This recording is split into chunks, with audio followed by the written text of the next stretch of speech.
it's relevant to the presentation I'm making. I was actually born in Kerala, in Chirangir. It's a small place next to Attingal. Uh, I, I when I was 10, 11 years old, I had a very interesting experience. We had a little transistor radio, and it died, and I had to take it to the repairman. And when I went to his place, till then I thought transistor radios had little people singing all the time. Who knew? 10, 11 years old. Uh, when he opened it up, I was absolutely amazed at what I saw inside because there was nothing like what I thought. Okay. And he started telling me about what all these things are. I was very excited about this, and of course, zero knowledge of electronics or anything like that. Then tried to learn about batteries and electricity and things like that while I was in school. Started designing little electronic things. Went to study uh, electronics and communication at Indian Institute of Science, and I wanted to be a gadget designer. So did my masters in that there itself. Then if you want to design something, you need to design it such that it can be manufactured.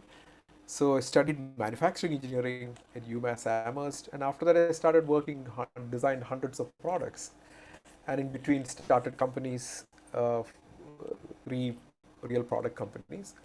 And later I went to MIT for another master's, and there I had the privilege of meeting Mr. Ratan Tata, and he, when we met him, he gave us a fellowship, and he said, "Go to India, find a problem, and see if you can solve it." So I traveled across India looking for interesting problems to solve. And when he came back, when we went back, I was looking through and I realized that, you know, people anywhere, I went to cities and villages and all that. What I found is that people are absolutely innovative, but it stops there. People are smart. People are smart everywhere. So then the question is, if all these people have the ability uh, to be innovators and entrepreneurs, how do you make them into that? So I said I want to do that as my research. So that became my thesis, and I will talk about it a little bit. And then after that, they asked me to come and teach at the new business school that they started. And now I left that. Now I want to take this as my passion to go transform communities and children in many communities to take on uh, entrepreneurship. So I will quickly talk about this is the goal. How do we create uh, a million innovators and entrepreneurs in this world? Okay, and I believe it is absolutely possible, and I'll show you how. Now, in this post-COVID world, we have lost a lot of jobs. If you look around, you may find people who lost jobs, who lost business, and such. The question is, US lost some 20 million jobs. India lost some 120 million jobs. GDP this year is going to be so much lower than, last year, 2020 was lower than 2019. Uh, Now, question is, how do we create these jobs? You know, and who creates these jobs? Uh, we may think maybe companies, but companies are not going to go hire people till they have a market demand or the economy stabilizes. What about government? Yeah, they can start some manufacturing, also infrastructure projects and such. They're all low paying jobs. But how do we make up for these hundreds of millions of jobs that are lost in this world? Uh, the truth is, entrepreneurs create more jobs than any of these programs. So this was a study by Kaufman Foundation. They studied jobs created by startups in the first 2 years, uh, and jobs created by companies after that. And you see that every single year, startups have created more jobs than new jobs than existing companies. So to answer the question, yes, entrepreneurs create jobs, but we do not bring in this discussion of entrepreneurs uh, in the policy discussion for job creation. You know, everywhere in the government, when they talk about job creation, they think let's build a factory, let's build some projects. And I would say if you can create entrepreneurs, they do the rest of the work. Okay, and but we don't bring that into our discussion. So the next question is, can we create entrepreneurs? And that is exactly what was my research. Uh, if you look at any entrepreneurship program in this world, pretty much all entrepreneurship programs in this world, they primarily pick a few people who say they want to be entrepreneurs, and then they train them to start their companies. And my focus is, how do you take to the 99% of the people who never thought they could be an entrepreneur, they never thought they want to be an entrepreneur, and how do you change their minds to take up that as a career? If you can do that, you can magnify the transformation by about 100 times. So imagine in Kerala, if you can create 100 times more entrepreneurs in the next 5 years, they would absolutely transform the place. They solve problems, create companies, create jobs, create wealth. Okay, now, so yes, for that you need to kind of go really to the fundamentals. In a university, you know, you have several students who aspire to become entrepreneurs. Some of them become student entrepreneurs. Some of them become experienced entrepreneurs. Now, when a few years back when I was doing this research, the conversion ratio in rural parts of India uh, in colleges was about 5,000 to 1. Out of 5,000 students, one of them become a student entrepreneur. That is while they're still a student. That is a serious loss of potential, waste of potential. I believe the percentage could be a lot better than that. If you look at this as a stock and flow model, so these are the taps that control the flow of students becoming entrepreneurs and such. Uh, in a university, if you have an ecosystem that adds to the flow, that accelerates the flow, if there are entrepreneurs, you have investors, they help it. Entrepreneurs add to the ecosystem. Some college programs or university programs add to the ecosystem. Government policies could add to the ecosystem, and Kerala has a lot of government policies that support it. But at the end of the day, most of these programs are still taking aspiring entrepreneurs, people who say, I want to be an entrepreneur, to take them through the rest of the way. My focus is on this side. How do you take the 99% of the people who never want to be otherwise on starting up, and what do you change in them so that more of them could start? And this is, I call them, how do you bring them to a point of pre-entrepreneurship? And that is a leverage point. A pre-entrepreneur is someone who has built the skill set and mindset to become an entrepreneur, and the confidence and aspiration to take the first step, but they have never done a startup yet. Okay. So if you look at long back, 30, 40 years back, if you wanted to be an entrepreneur, so what happens is that you have a really tall wall to climb, because there were no entrepreneurship programs. You want to be an entrepreneur, you had to go find people who can help you. You had to go find books to read. Nobody ever thought of becoming an entrepreneur. So, and then you may fail, and there aren't support structure either. So today you have a lot of entrepreneurship development programs where your step is not as tall. So you can climb, and then they'll actually train you to be a nascent entrepreneur. That means someone who has done it for the first time, the new entrepreneurs. What I'm looking at is out here. How do you build that ramp right from the beginning so that more people can walk right on and become through this pre-entrepreneurship and nascent entrepreneurship and become really established entrepreneurs? And that is my focus. My focus was primarily on building the last ramp for any common person to take this take the journey.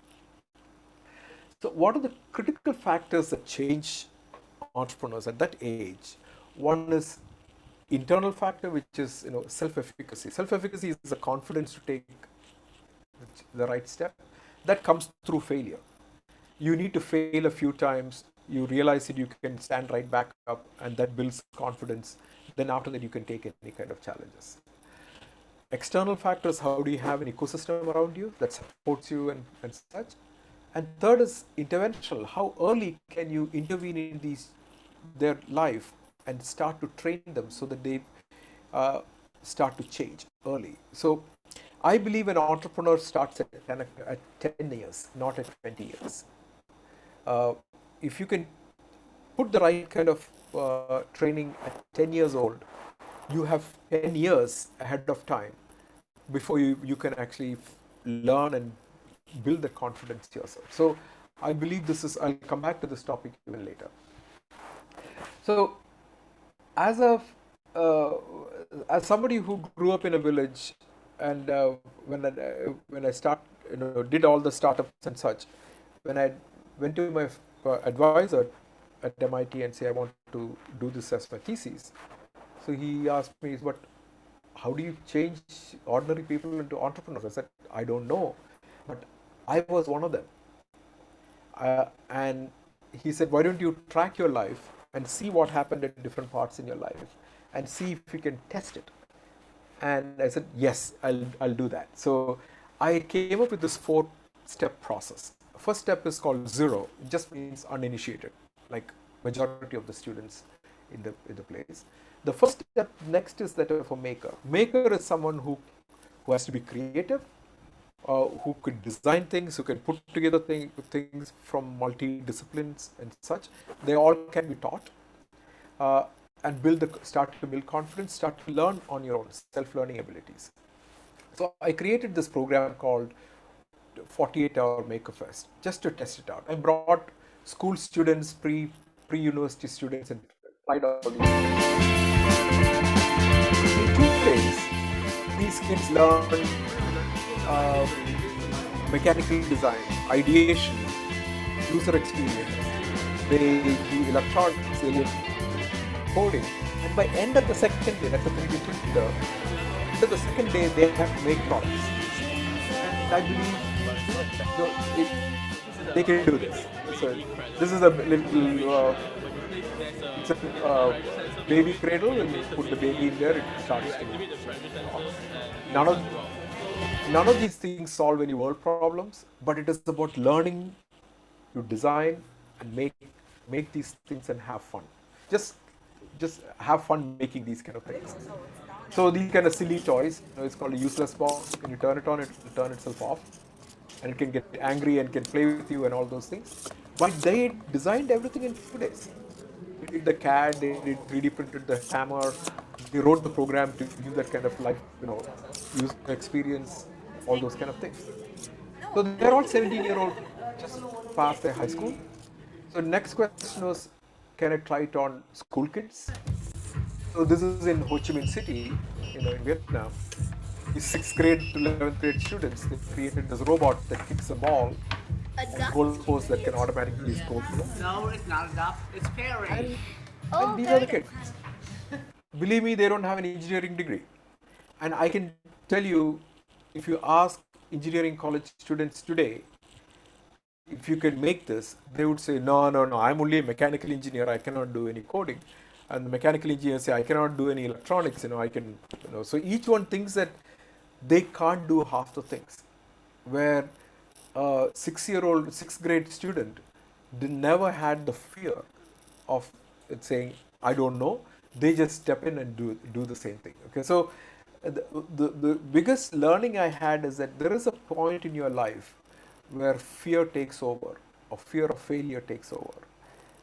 Children don't have that. So it is absolutely necessary and important to train the children when they are still fearless. So the next stage is that of an innovator.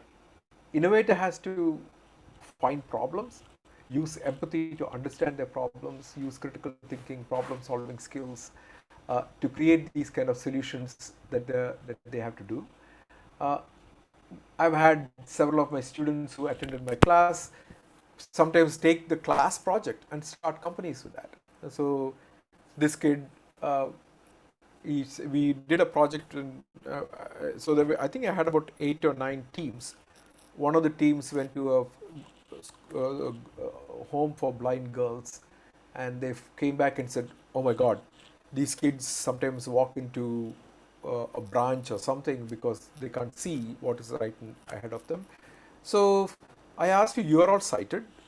What would you do if you're walking around at night?" I said, "I'll use a torchlight." I said, "Okay, now let's design a torchlight for the blind." And that started it. So they created this little device which has a distance sensor and a vibrator, vibration motor inside, and it kind of gives a feedback to the hand so that it sends you how far things are in front. And he made about 2-3 lakhs of them and exported and such. We created a company out of the class project. So yes, the process is where you have to fail. I want my students to fail. I want my students to fail because I want them to recognize why they failed so that they can fix it and understand it, and so that they build the confidence to take on the challenge next time. So each time you fail, what it means is that you have stepped outside your zone of competence. So once you learn and fix it, you have expanded your zone of competence. So that a failure is what actually makes you learn more. If you haven't failed, you haven't tried. So that is as simple as that. So the last stage is that of an entrepreneur. Entrepreneur has to look for opportunities, look for problems, convert them into opportunities, build value, build a strategy to create a company, take risks and all those things. I believe they are all systems thinkers. They think in different systems, different envelope. The system envelope changes. First is a maker is an engineer or at least a creator. He thinks within the mechanical, electrical kind of system. The innovator is a problem solver. She thinks within the cause and the stakeholders. Whose problem is it? Why does it happen? Who causes it? Let's find all those things. And an entrepreneur thinks within the business system. She needs to look at who's your customer, how do we reach them, what is the value that you create for them, and such. So normally entrepreneurship programs put them on the rightmost box, and my experiments showed that if you can put them on the leftmost box, they start to build the confidence and they'll start to learn things from the very basics. So when maker hacks things, innovator hacks problems, entrepreneur hacks opportunities.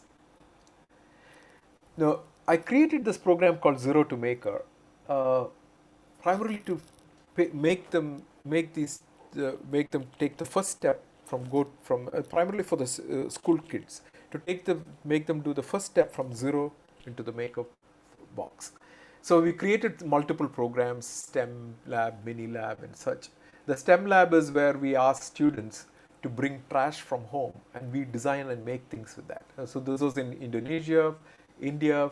They made cameras and towers and musical instruments and all these kind of things with whatever they brought from home. Mini lab was an experiment. I was trying to see what was the impact of a mentor on a mentee. So in Gujarat, in these rural villages, we took young adults and gave them this basic kit of motors, wheels, power, some switches and all those things, and asked them to showed them how to create robots that move. There's no electronics in it, just that switch. When you switch forward and back, the motor moves forward and back. So their job was to create a robot that plays football, and their job was to play football in 2 teams. So they had to show the kids how to design this. Okay? And watch the children. So this is what you find is that these children got the first experience like what I got when I was a kid in learning to do these kind of things. This is such a rural village. The only flat place I could find was in front of a temple. So the fact is that the village schools took this thing and then said, okay, let's actually do this every year in our schools, have obstacle courses and such. And one interesting fact, the observation we had was that the biggest change it had was on girls, because girls grow up hearing over and over people saying there are things that can only boys can do and not for girls. Unfortunately, they start to believe it at some point, and they start to make life decisions based on what they think they can do or what they cannot do. But if you can influence them early on and make them realize they can do all these things just as good or better than boys, you have changed one person. And if you create an ecosystem of people who are helping each other, you can change a whole lot more people. So the next experiment I tried was I created this box with all these things that you see on the table. It has a 3D printer, it has hand tools, power tools, multimeters, all kinds of electronics and all these kind of things. So in Malaysia, we made 10 of these kits. We did the same experiment in India, in MYSURU, in 7 schools. We picked government schools, rural, poor government schools, where most of the students don't speak English. Most of the students don't have computers. So we brought 6 students and 2 teachers from these schools, and we ran a workshop with all these Maker Lab with them.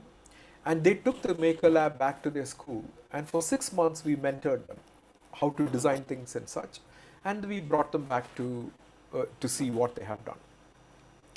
So this was what happened on day 1 in Malaysia. This is in a state called KEDAH. KEDAH is on the northern end of Malaysia on the border with Thailand.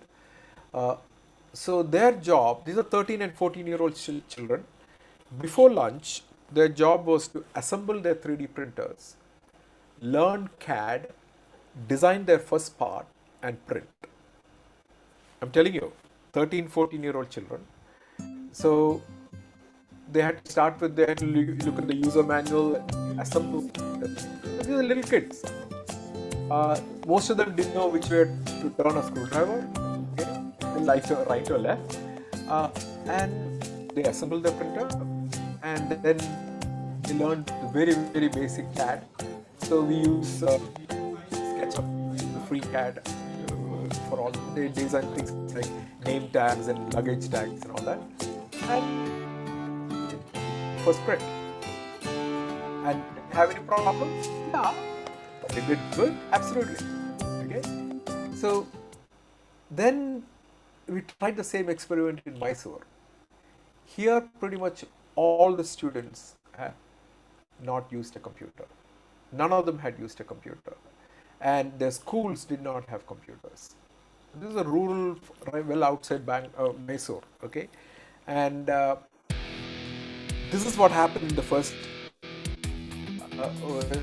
few days. On the first day, we had to show them how to move a mouse and where to click and Google and all these kind of things.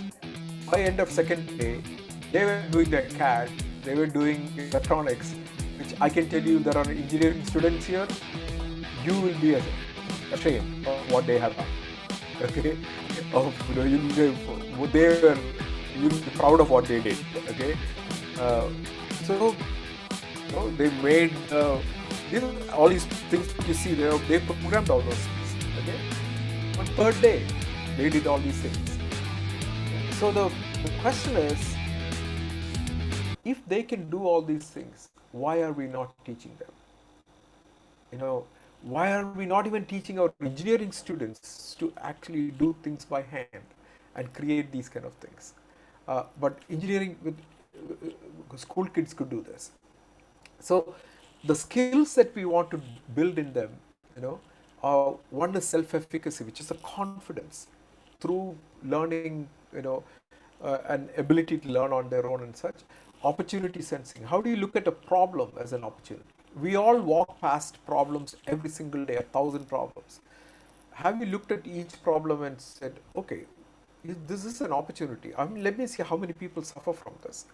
What do the what are the cost of this problem? What would somebody pay to solve this problem? And that is how I look for an opportunity. And last is creativity.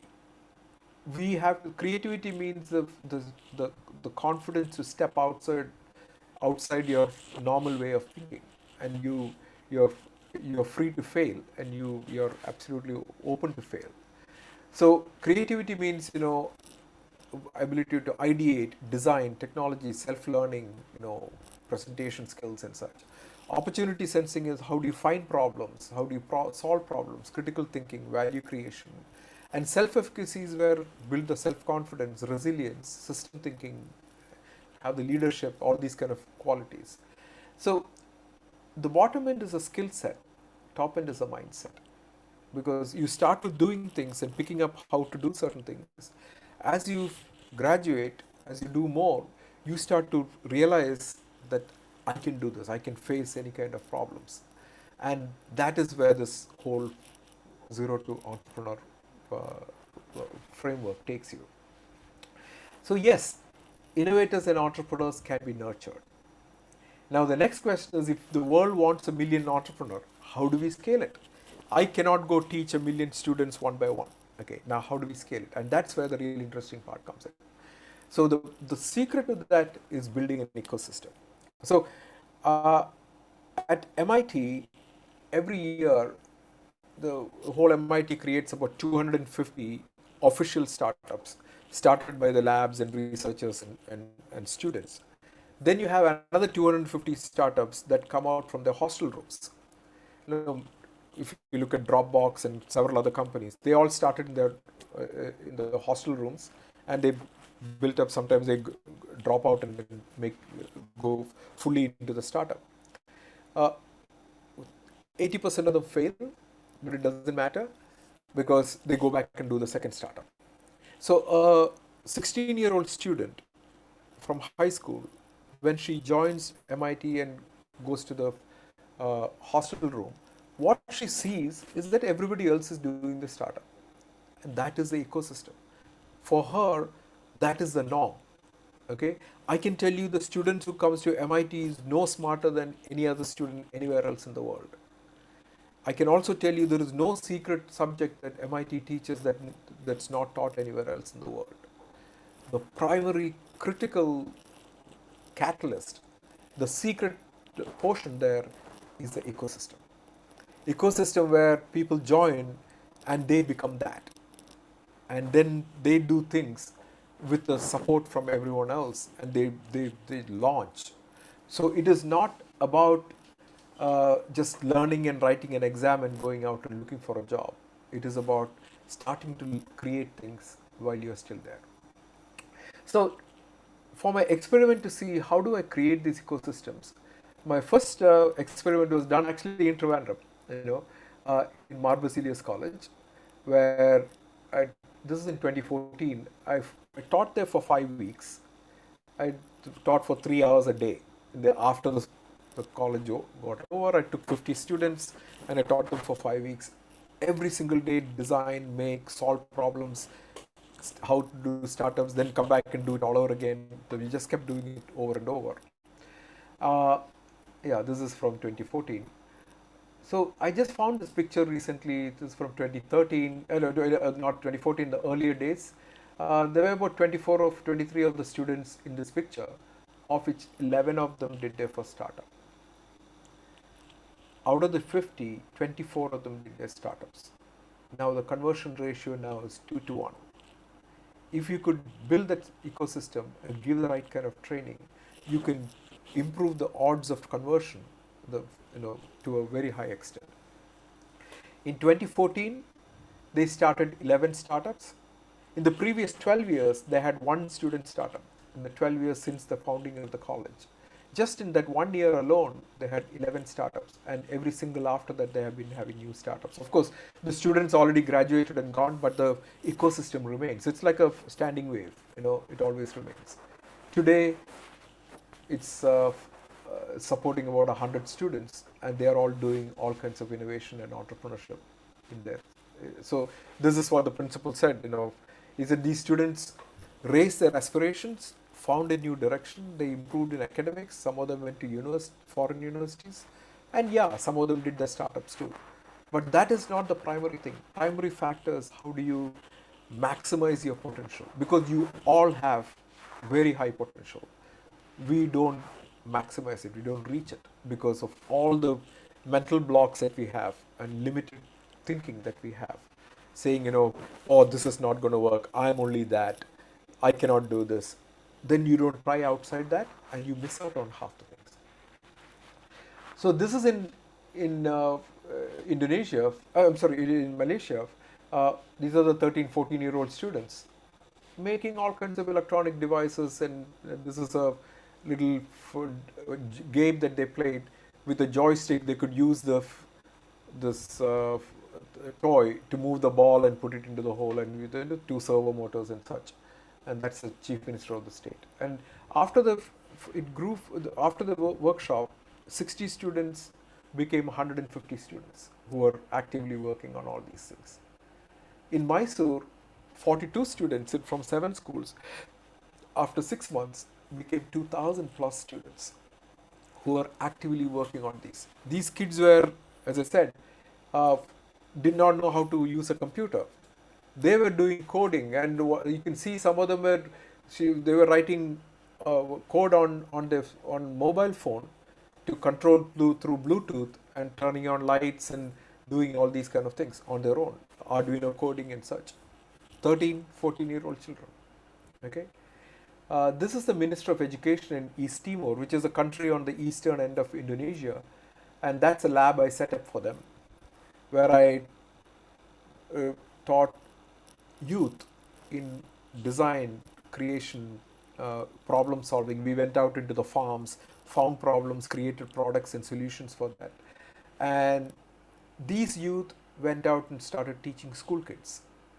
And hopefully we are trying to build the 2 generations at the same time, not just the youth, we want to also build the school kids. So this is what I learned.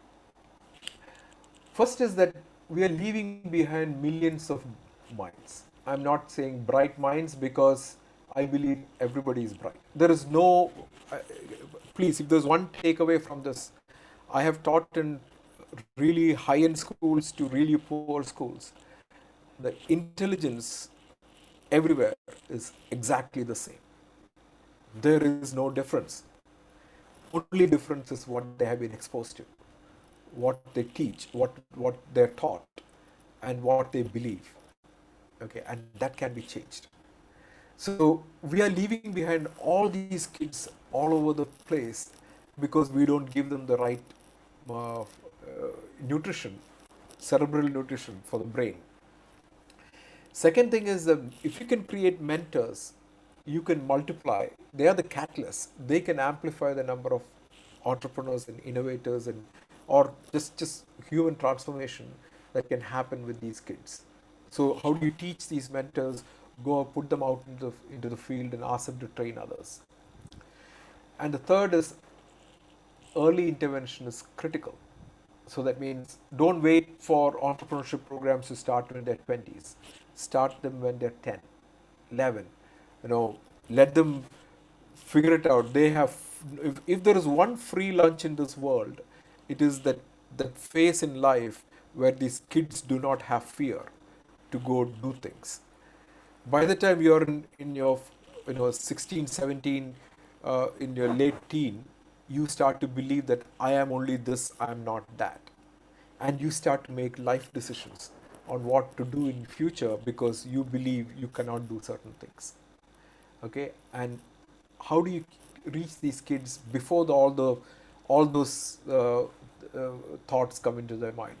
School kids, they can do CAD coding because they don't know that they cannot do it, so they go out and do it. Ask the same thing with the first year engineering student. They say, oh my God, I'm only computer science major. Okay, I can't do all these things. So that is how silly it is. So yes, entrepreneurs create jobs. Innovators, entrepreneurs can be nurtured, and ecosystem is the key for transforming individuals and communities. So we have been. Why do entrepreneur ecosystems, what are the importance of ecosystems in schools and colleges? Primarily, you want to create job seekers, not job creators, not job seekers. Currently, pretty much every college is talking about how many number of people who have been placed. Imagine if your college start to say, we have created 20 companies and we have created 500 jobs, our graduates or our students, versus we have 80% of the people placed.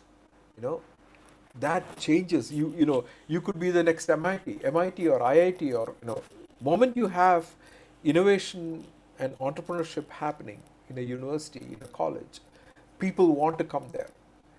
Then the competition increases. The quality of output increases.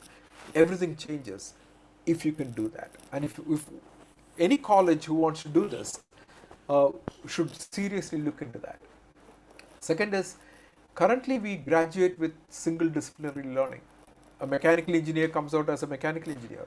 An accountant goes out as an accountant. They say, I don't want to learn the other things, so I cannot learn the other things. Actually, when you do these kind of things, you learn all different things. Art, science, technology, culture, user experience, just about, then of course, mechanical, electrical, coding, all these kind of things. Third is, you need to create more employable students. In India, you must have heard this news about 80% of the students are unemployable because education system puts out, you learn all the theory, but none of them come out with any practical experience because we don't teach them. How about doing all these things early in their life so they come out with understanding what they're learning through doing. So currently I'm working on projects to transform the youth of India. So we are starting in different places and such, and that's a startup we are working. I started and we're doing this.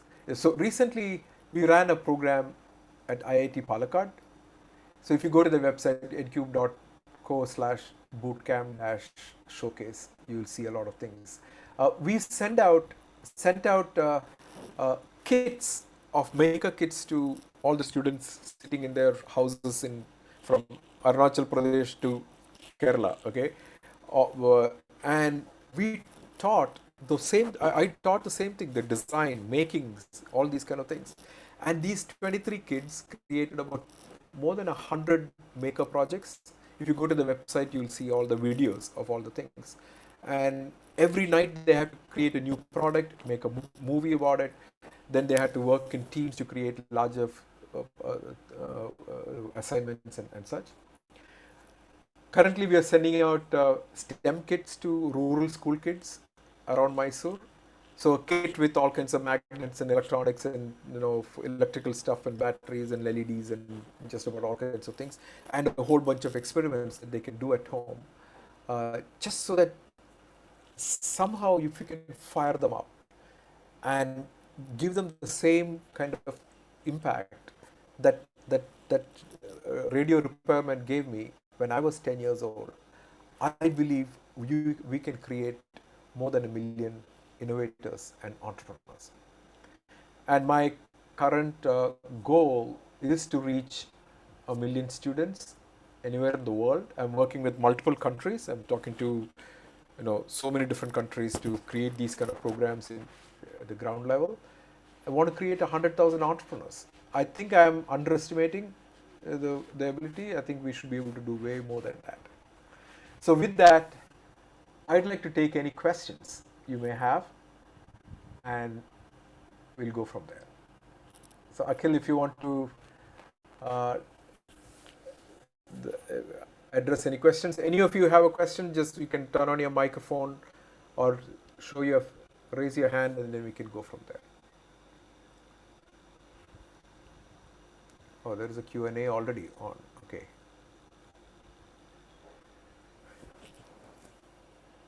So maybe I'll read that out and try to answer. I think bioinformatics is the only field in this current scenario of coronavirus pandemic era that may provide projects and programs to create million entrepreneurs. all in nations without borders for human development. May I know your perceptions on this? I don't believe bioinformatics is the only field. So, if let me ask you, because of COVID, you know, we when COVID hit, we realized that we have to avoid contaminating and getting infected, or we need to find treatment. So avoid means keep distance, wear a mask. Distance means we can't go to malls and movie theaters and restaurants. That means a lot of people lost their jobs. The restaurants can't work, malls can't work. That means people went out to, into poverty and such. So the number of problems that you just with one single thing is about more than 1 million problems that have been created. Okay, then if you go in the other direction, they needed respirators, and for that you need to have whole PPE market came up. So the opportunities are in millions because problems are in millions. Every problem is an opportunity in disguise. So I don't think it is just that one field that you should be looking at. Any field, you should approach this as a problem and solution approach, not as technology. Technology is the last thing you should think about. You should be thinking about what is the problem, whose problem is it, how deep is the problem, who causes it, how do we solve it. Technology comes in the last answer. How do we solve it? Because we're not sure that we won't be any such like COVID. Believe me, COVID is not going to go away for another more than a year. Okay, so we have the problem going on for next 1 year. Excellent presentation, sir. You should speak to Government of India. Yeah, of course. This is, the new education policy.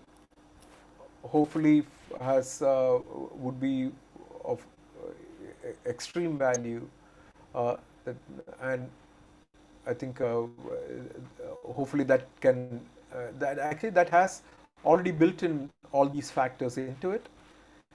So hopefully we'll see more of it. What are the other questions? Akhil, you want to read out? I'm kind of.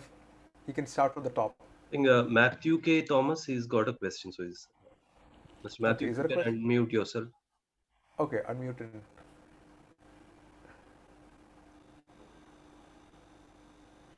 Otherwise, you can start asking questions from the top down. Mr. Matthew, you can unmute yourself if you want to ask a question, please.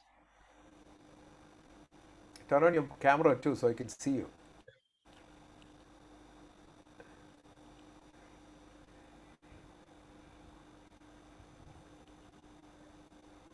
Okay, while that is happening, can you maybe read out the question from the top? Okay. Sure. There's a question from Vijay Lakshmi from Leeds College of Management. We have an exciting online business in Instagram. Any tips for us to improve? Hello. Okay. Hello. Yeah, Mr. Matthew, go ahead, please. Sir, can you hear me, sir? Yes. Sir, your talk was, really simple, but it is very, very effective. I'm not very expert in the field of the subject you are talking about, but then even I could understand a little bit about your entrepreneurship and your effort to make million entrepreneurs. So my question, you had gone to MYSURU and just dealt with raw children without having any knowledge of computer. And then how do you achieve the goal of transforming them into entrepreneurs, especially you said in the field of coding, they were doing a lot of work. How could you achieve that? Okay, so that's a very good question, because if you have done coding classes start with syntax. Where does the comma go? What are the operators? What all? Yes, you cannot understand. You cannot teach coding like that. When you started to learn to speak, you did not start to learn with grammar. You started to express yourself, and then slowly people started correcting your grammar as you went. Okay, so when I teach these children, I don't teach them syntax. I teach them logic. So if you say, I want to, when I press this button, I have to wait for 5 seconds and turn on a light. I say, what will you do if you're a computer? I said, check if the wait till the button is pressed. Okay, if the button is pressed, then what do? I go into a loop, just wait for 5 seconds. Then what do you do? When I do this, then what do? I come back and wait here. Okay, fine. Now you can start to write this in the simplest logic. If they can understand logic, of course, they write the code and there's nothing will work because they have semicolons missing and open parentheses and all these kind of things. Yes, those can be fixed. But the moment they learn that, oh yeah, this parenthesis need to be closed, they don't do the same mistake the second time. But they are understanding the logic first.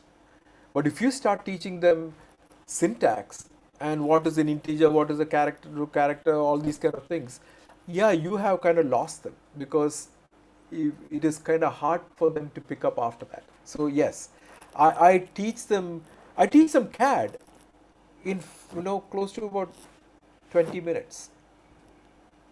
I'm not kidding. I just teach them CAD in 20 minutes. I just teach them 3 tools. From that, they create a stand for their phone and do all these kind of things. Before they know it, they're actually doing all these things because the way you teach is not through teaching. It is through experience. And through experience, I only give them some direction and I want them to screw up. I want them to say, nothing worked. I said, that's wonderful. Now I have an opportunity to discuss why didn't anything work. Okay? And now that discussion really brings out all the issues that went wrong, and that is how you learn. My job is not to make them write code, perfect code at all. So think about the whole thing from a very different point of view. Hopefully I answered your question. Oh, thank you, sir. The next question is from Thank Pranam. you. Thank you, sir. Okay. Go ahead. Pranam, go ahead, please.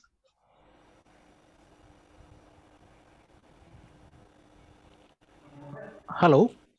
Yes. Go ahead, sir. Yes, sir. It was an excellent talk, hearing you, listening you about an unknown, especially as far as I concerned, an unknown topic. But I want to ask a question, sir. Sure. What do you do, by the way? Sir, I'm working in science school, Karakotam, Okay. as a teacher, TGT Social Science. I studied there. Okay, great to see you, sir. Yeah. I studied in science school. Okay, go ahead. Yeah. Okay, sir. So, along with the ecosystem that you talked, as a school teachers, how we can promote the young cadets into the active stream of entrepreneurship, especially it will lead you, it will make them settle in their life. How to promote them into the active phase of entrepreneurship along with the ecosystem. Okay. How to apply that into the syllabus and all. When we talk about entrepreneurship, don't think that everyone has to go start a company. Yes. Okay. So first thing is when you talk about entrepreneurship, it is primarily about, so entrepreneurship entrepreneur is the French word which says an undertaker, somebody who can take on a project and do that. That's all. Okay. It basically what it means is that you have the agency, you have the drive, you have the focus to do certain things. Okay. And what is missing in there is the confidence. Okay. And then next thing is, how do you do things, gain experience so that when I see a problem, I can very easily break down the problem, understand how it all fits together, so I can create a solution. Okay, that comes to the next level of experience. So these things can only be achieved through practice. You cannot, it's like you cannot teach somebody swimming through a correspondence course. You have to get into water. So, so even if somebody is entrepreneurial, they don't need to go start a company. They could be a better officer. They could be a better, because they can when given a problem, they know how to manage things and get things done. Okay, they could be a better employee because they can see problems coming ahead of time because they are always tuned to look for problems and analyze problems. So it is, entrepreneurship is not just for startups. Of course, they can do startups too. So if for that, of course, you need to start with building their confidence, building their creativity, and from there, the rest will happen. I'd love to talk to you more about what we can do in Sainik School some other time. Thank you so much, sir. Thank you so much. Next is a question from Vijay Lakshmi from Lead College of Management. They have a online business in Instagram. So do we have any tips to improve it? Oh, I know I have an Instagram account, but I don't know if when I was there last. So Instagram, if you look at it as it's just a medium. Okay, the question is, what is the problem you're going to solve with it? What is the value that you're going to create with that? None of us created Instagram. That is, Facebook's work. Okay, now, what do you do with it? For that, you need to understand, is there a set of people in this world who are looking for these kind of messages or these kind of inspiration, these kind of stories or pictures or whatever else, and so you need to understand who your customer is, and if you know that, then you can figure out how to reach them through this and maximize your output. But so I look at Instagram as just as a medium, but you should still realize whose problem you're trying to solve. Problem doesn't mean actually it could be a problem. It could be, your entertainment is a problem, but it is not a problem in the sense, without that I'm going to die or anything like that. But it gives me the happiness when I'm entertained. That's the reason I have all the Netflix and all these kind of accounts. So if it wasn't for that, if I didn't have Netflix, I wouldn't actually miss it. But I'll still pay every month. Okay. So some of these kind of things are not to solve problems like hunger or something like that, but it is to add to your quality of life. So you need to understand what problem you're trying to solve. Without that, you may think of the medium as your product, and that is not right. So that's all I can, because I'm not a very active person on this. So there were some questions right on top. Yeah. Good evening, start the session. Okay, these are all your answers. Okay, go ahead. Then you can read out whatever you think is the Sure. We have a question from Mr. Matthew Sebastian. He is asking how we could create more farmer entrepreneurs in India, especially with the farmer struggle happening. What are your tips for creating more agri entrepreneurs in the state? So again, when I look at entrepreneur, they are not connected to a topic. Entrepreneur is a state of mind. Entrepreneurship is a state of mind where you look for things, you look for value, you do your things to create value, and you know how to capture value. Okay, so but just because you're in a field, so if I'm in a family of farmers, I may only see anything related to farming on an everyday basis. So it has two problems. One is you're so used to certain way of doing certain things that you don't see the underlying problems. Okay, that is always, you must have heard, that's how it is done all the time. So sometimes when you step out, you start to see the problem in something.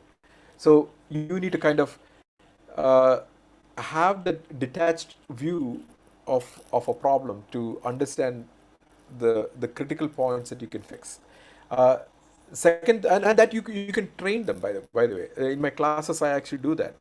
Now, how do you have, this is empathy is a way to, a tool to understand people's problem by putting yourself in their shoes. Okay. Second thing is, I forgot. If you built it, how do you use your existing network, existing knowledge to build value? So if you're in it, then you kind of know a lot of things that you can actually use that an outsider may or may not know. But other than that, I think entrepreneurship in any field takes the same level kind of training. And yes, start them young, and that actually would give you a lot more benefits. So We have a question, couple of more questions. Probably we'll quickly sure, take them yeah. up. Yeah, we have a question from Shelly KEDAH. How can teachers impart and students inclined to humanities adapt to this? How will such an ecosystem be structured? I think we were So talking this about has that. nothing to do with technology or humanities. Okay, so I can tell you all the technology that I showed you, 13-year-old kids were learning.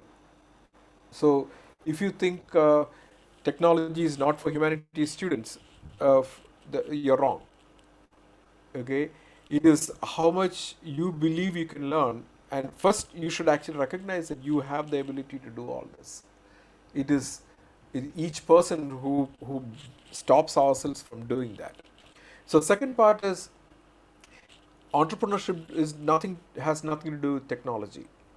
Again, entrepreneurship primarily is in finding the problem. I always believe the humanities and art students have the advantage of understanding human feeling better than engineering students. Engineering students may be able to come up with technology-based solutions or products, but I think understanding the problem is far more critical than creating the solution. And it is, one has one strength, the other one has the other strength. So the question is, maybe we need both. Okay, I think every arts college should work with every engineering college to have a ecosystem where they exchange ideas and create things. Most of the inventions were not done by technologists, by the way. Most of the inventions were done by people who did not know what to do, but actually they knew the problem really well. They spent a lot of time on it. So unfortunately, our education system bifurcates this science and art too early, and with this assumption that people who go in one direction cannot do the other, and that is absolutely false. That was some British thing that they did a few hundred years back. We are still following that. I believe if 10-year-olds can learn all these kind of things, I think anyone can do all these things. Thank you, sir. We'll probably take one final question. There are a few more coming up, but Okay. there's a question from Sanal Kumar who asks in terms of what is the difference, how do you differentiate between an entrepreneur and a person who is a jugaad, someone who solves the problem by hook or crook? Yeah. I would look at Jugaad as the innovation of people with low resources.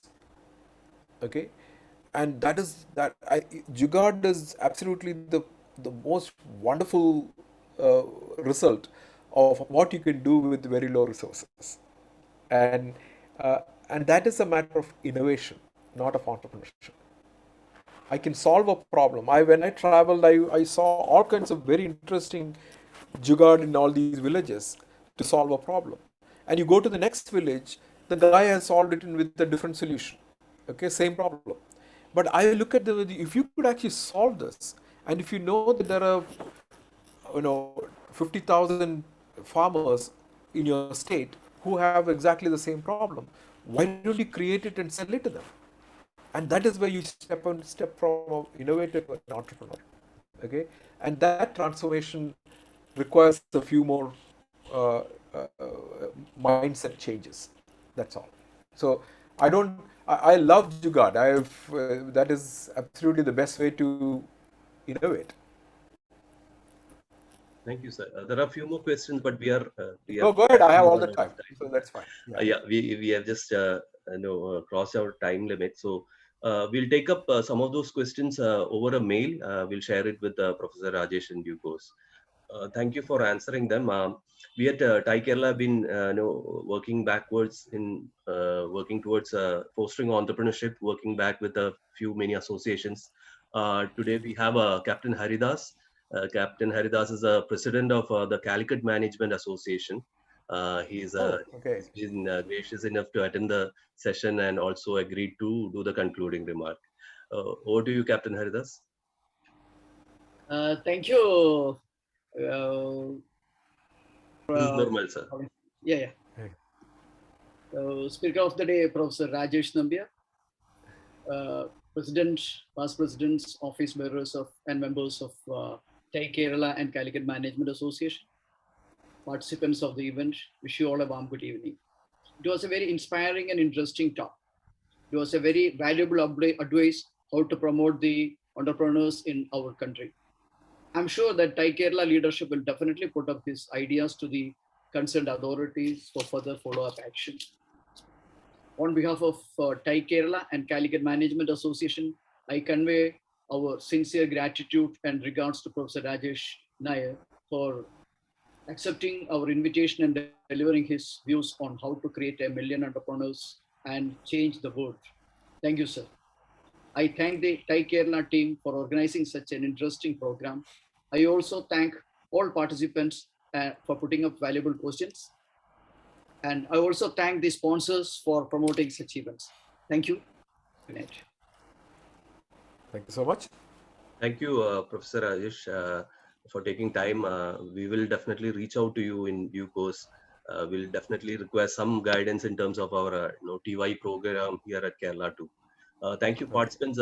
Thank you for joining in large numbers, especially the very large group from the Lead College of Management. I think they have 150 plus people who are actually watching, using the same account, but they are broadcasting it online. So thank you, sir. Very inspiring speech, and look forward to interacting again in the future. Yeah. Thank you so much. Thank you. Thank you, everyone. Look forward to it. Yeah. Thanks. Thank you, Captain Haridas. Yeah. Bye-bye. Thanks, Nair.